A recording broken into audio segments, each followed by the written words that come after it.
안녕하세요. 3명의 변호사가 법을 쉽게 풀어드리는 로맨스입니다. 저는 로맨스 채널에 출연하고 있고 살면서 단 한 번도 재회를 해본 적이 없는 변호사 박성현입니다. 반갑습니다. 시청자 여러분들께서는 살면서 누군가를 애타게 사랑해본 적이 있으신가요? 저도 한때 그런 사람들이 덜어 있었습니다. 그렇지만 저는 재회는 한 번도 해본 적이 없는 것 같아요. 저도 그 당시에는 나름 최선을 다하려고 노력했기 때문에 아쉬움이 없어서 그런 걸 수도 있지만 하여튼 전 그렇습니다. 근데 요즘에 날씨가 좀 많이 추워졌잖아요. 근데 그러다 보니까 아주 가끔은 생각나는 것 같아요. 당시에는 여름이었으니까 잘 지내니? 나는 유튜버가 됐어. 혹시라도 이 영상을 보게 되면 구독, 좋아요, 알림 설정 부탁해. 옛날 같았으면은 낭만, 로맨스라고 볼 수 있을 만한 것들이 요즘에는 형사처벌이 되는 경우가 상당히 많은데요. 그 대표적인 예가 헤어진 전 연인과 재회를 하려다가 스토킹 처벌법으로 처벌되는 그런 경우인 것 같습니다. 저희가 실무에서 주로 찾아볼 수 있는 스토킹 케이스들을 보면 주로 전 연인한테 재회 시도 과정에서 연락을 했다가 스토킹으로 신고를 당하시게 되는 경우가 거의 대부분입니다. 아니, 한때 연인이었던 사이에 그 정도는 연락할 수 있을 거라고 생각해서 연락을 했는데 그게 왜 스토킹이에요? 라고 하실 수도 있는데요. 10번 찍어서 안 넘어가는 나무 없다 라고 하는 옛말 있잖아요. 그런데 요즘에는 10번 찍으면 경찰서 잡혀갑니다. 실패하면 스토킹, 성공하면 재회 아닙니까? 뭐 이런 건 바람직하지 않잖아요. 그래서 준비했습니다. 오늘은 안전하게 재회를 시도하는 방법 5가지에 대해서 말씀을 드리겠습니다. 첫 번째, 골든타임을 놓치지 말고 좀 담백하게 연락을 해보세요. 근데 이거는 아마 찬 사람이 아니라 차인 사람한테 해당이 되는 것 같아요. 만약에 찬 사람이 지가 차놓고 뭐 헤어진 지 얼마 안 돼서 후회하고 다시 연락을 하는 그런 거라고 하면은 그거는 솔직히 병이죠. 그쵸? 제가 생각하는 골든타임은 딱 일주일인데요. 그때를 놓치지 않으셨으면 좋겠습니다. 그리고 상대방분한테 솔직하게 얘기하세요. 본인이 잘못한 게 뭐고, 그리고 미안하다, 한 번만 더 기회를 달라, 이렇게 좀 담백하게 얘기를 하셨으면 좋겠습니다. 그리고 연락이 올 때까지 그냥 가만히 기다리세요. 근데 이 경우에는 역효과가 날 수 있습니다. 예를 들어서 내가 그렇게 연락을 보냈는데 상대방이 넌 아직 네가 뭘 잘못했는지 모르네? 이런 반응이면은 조진 겁니다. 그러면 포기하세요. 그리고 포기하시고 현생을 사시면 됩니다. 그냥 평소에 일 좀 열심히 하시다가 친구들이랑 소카 빌려가지고 을왕리 같은데 이제 드라이브도 가시고 조개구이도 먹고 뭐 그러시면 됩니다. 근데 단 음주운전을 하지 마세요. 가끔 보시면은 운전하려고 술 드시는 분들이 있거든요. 그런 분들은 취미가 음주운전이더라고요. 절대 하지 마세요. 하지 말라면 하지 마세요. 요즘에는 법원에서 절대 선처 안 해줍니다. 두 번째, 골든타임을 놓쳤다 혹은 골든타임 때 시도를 했다가 조졌다, 그러면 연락하지 마세요. 언제까지? 계속. 여기 혹시 시청자분들 중에 똥 마려 오신 분 계신가요? 그러면 똥 싸지 마세요. 이런 느낌의 얘기일 수 있는데요. 절대 아닙니다. 보통 재회 시도 과정에서 사고가 나시는 분들을 보면은 자기 감정이 정리가 되지 않은 상태에서 무작정 매달리다가 그러다가 사고가 나시게 되는 거니까요. 그리고 연예 유튜버들 요즘에 많이 계시잖아요. 저는 그분들 중에 김달림 유튜브를 되게 좋아하는데요. 아마 그분도 얘기하시지 않나요? 절대 연락하지 말라고, 먼저 그냥 연락 오게 먼저 두라고. 그게 맞아요. 재회할 때는 본인한테도 좀 시간이 필요한 것 같습니다. 그리고 자기 감정을 좀 똑바로 마주보게 되고 내가 어떤 상태인지 충분히 인식을 해야지 그 다음에 이별을 받아들이게 되고 나중에 재회 시도를 할 때 상대방한테 좀 더 덤덤하게 이야기하게 될 수 있는 것 같습니다. 그러니까 제가 드리고 싶은 얘기는 이거예요. 본인의 감정이 정리되지 않는 상태에서 무작정 상대방한테 연락하는 건 똥 싸는 거랑 똑같습니다. 그러니까 똥 싸지 말고 참으세요. 세 번째, 본인이 감정이 좀 정리가 됐고 상대방한테 연락할 준비가 됐다, 이런 생각이 들면은 그때 연락을 보내세요. 그리고 연락을 보낼 때, 특히 카톡이나 문자를 보낼 때는 짧게 여러 번 보내지 말고 길게 한 번에 장문의 카톡을 보내시길 바랍니다. 저는 저희 사무실에 있는 김은광 변호사랑 정말 친하거든요. 김은광 변호사는 거의 제 반려 변호사라고 할 수 있습니다. 그런데 문제는 김은광 변호사가 출근이 좀 많이 느려요. 그래서 제가 김은광 변호사가 회사에 없을 때는 불안해서 김은광 변호사를 찾는 경우가 종종 생깁니다. 카톡 내용을 보시면 아시겠지만 워라벨이 좋다면서 갈구기도 하고요. 이거는 저희 사무실의 기강과 관련된 문제이기 때문에 말씀드리는 것입니다. 그리고 저는 이런 건 좀 용납이 되지 않습니다. 제가 하고 싶은 얘기는요, 재회를 시도할 때는 이렇게 짧게 여러 번 보내지 말고 차라리 이렇게 좀 길게 보내시라는 거예요. 보세요.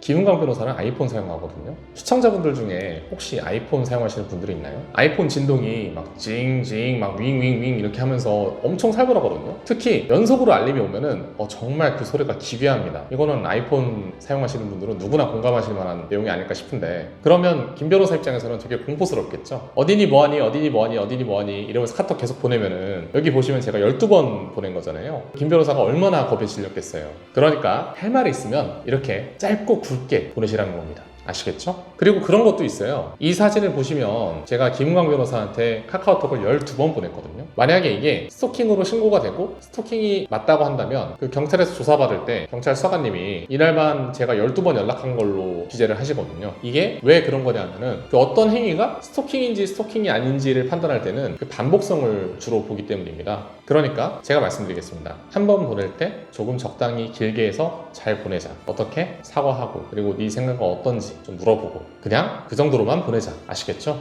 하여튼 짧게 여러 번 보내지 말자라는 것입니다.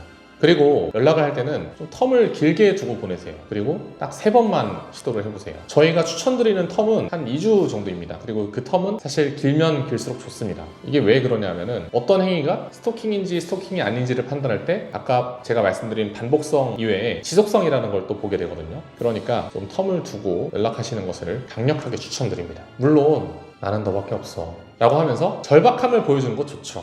저도 사실 순애를 좋아해서 그런 것을 상당히 좋아하는 편입니다. 근데 나는 순애이고 정말 그 사람밖에 없어서 그렇게 연락을 보낸 건데 상대방 입장에서는 그렇게 안 보일 수 있거든요. 여러분 혹시 영화 중에 악마를 보았다라는 영화 아시나요? 거기서 남주가 어떤 여성한테 그 애절한 사랑 고백을 하는 장면이 있거든요. 저는 정말 최민식 배우님 정말 좋아하지만 최민식 배우님이 그 영화에서 순애란 무엇인가 그런 거를 정말 잘 보여주신 것 같아서 저는 정말 이 영화 진짜 좋아합니다. 야, 내가 너한테 연락하면 안 되냐? 내가 너한테 연락할 수도 있는 거잖아. 그래!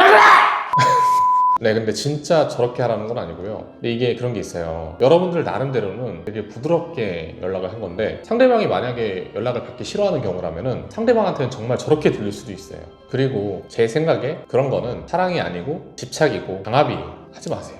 그러니까 적절하게 텀을 두고 정말 솔직하고 담백하게 진심을 담아서 딱 3번만 연락을 해보셨으면 좋겠어요. 그리고 마지막 5번째 제가 드리고 싶은 말씀은요. 안 되면 그냥 포기하세요. 괜찮습니다. 옛날에 그 사람 없어도 결국에는 제 주변을 보면은 다 잘 살더라고요. 상대방이 차단을 했다. 포기하세요. 그리고 보니까 상대방 집으로 선물을 보내시는 분들도 있어요. 그리고 그 선물의 종류도 굉장히 다양합니다. 장신구, 인형, 영양제, 식물이었던 것, 건설 재판 실무, 변호사 명패, 3단봉, 총 이런 거 보내면 정말 큰일 납니다. 만약에 제외 시도 과정에서 전화를 했는데 상대방이 차단한 걸 알게 됐다. 그러면 하지 마세요. 그리고 그 상대방이 만약에 갤럭시 핸드폰을 쓰고 있다. 그러면 갤럭시 핸드폰의 경우에는 상대방이 차단을 해도 그 차단한 전화가 오면은 기록이 다 남거든요. 그러니까 그 경우에도 하지 마세요. 그리고 카톡 상태 메시지로 뭔가 얘기를 하시는 분들이 있는데 그거 하지 마세요. 계좌이체로 1원씩 보내는 거 하지 마세요. 인스타그램 가계정 파서 괜히 팔로우 걸고 DM 보내고 그런 것도 하지 마세요. 친구 핸드폰 빌려가지고 연락하는 거 그것도 하지 마세요. 집 앞 찾아가지 마세요. 그냥 아무것도 하지 마세요.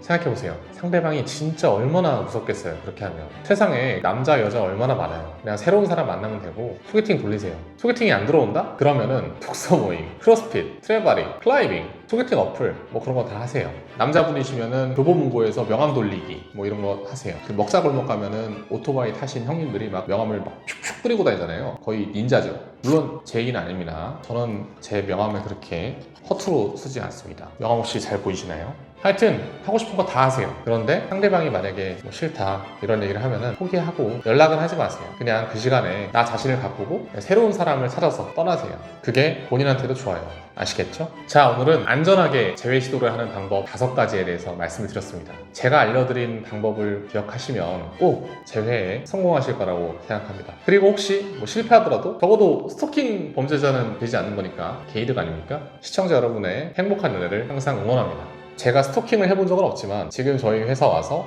거의 스토킹 전문가가 되었습니다. 최근에 제가 스토킹 사건에 대해서 불송치나 불기소를 많이 받았거든요. 특히 저희 사무실이 연인 간의 어떤 끈적한 그런 사건에 되게 강합니다. 만약에 헤어진 남자친구나 여자친구가 스토킹으로 본인을 신고했다. 그러면 저희 강창혁 법률사무소의 문은 언제나 열려 있습니다. 전 남친이나 전 여친은 여러분들을 버렸지만 저희는 의뢰인분들을 버리지 않습니다. 오늘 영상이 즐거우셨다면 좋아요, 구독, 알림 설정 부탁드립니다. 그리고 언제나처럼 제 지인분들은 좋아요만 누르고 지나가 주셨으면 좋겠습니다. 이상 로맨스의 박성현이었습니다. 감사합니다.